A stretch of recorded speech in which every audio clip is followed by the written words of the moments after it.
Social justice warriors have a variety of strategies to accomplish their goals. Many of them are very well known. They'll attempt to shame you into siding with them. They'll boycott you. Various types of things. They'll call you bigot, hater, things like that. But there's one strategy that might not be as well known, but it's equally as dangerous and it's probably pretty effective because most people, unfortunately, don't really think foundationally about what they're seeing. They kind of think emotionally. And this strategy is basically they'll cry out in pain as they're beating you. So in other words, they'll pretend that they're a victim as they victimize you. They're attacking you, but crying out as if you're attacking them. And here's a textbook example. This is Dr. James White's Facebook page, and it has a little Twitter or Facebook exchange here between two men.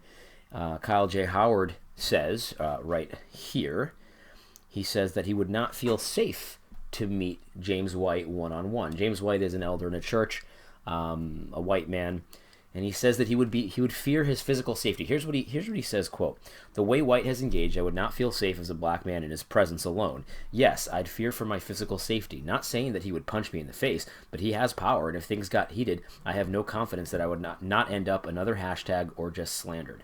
I would never meet with James White one-on-one. I would have to have someone with me." Now, what Kyle is saying about James White is that he's potentially a murderous psychopath. You know, when he says he'll end up another hashtag, we all know what that means, right? And so as he's slandering an elder in the church, saying this guy is potentially a murderous psychopath, so much so that I would never meet him face to face, otherwise I'd be so scared for my life, that's slander. And as he's slandering this brother, he's pretending as if he's a victim. James White has never said anything threatening to this man. James White has never said anything harsh to this man. He's never threatened him. He's never threatened anybody as far as I know. This is just an absolutely insidious tactic, but it makes people feel sorry for Kyle Howard. And that's the goal of social justice warriors. They want you to feel sorry for them, and in that way they manipulate you. My suggestion for you is if a social justice warrior calls you any kind of name, whether it be racist, whether it be white supremacist, whether it be anything, just ignore them. It is absolutely irrelevant. Because what they're doing when they do that, a lot of times, is attempting to victimize and slander you while pretending you're doing something to them.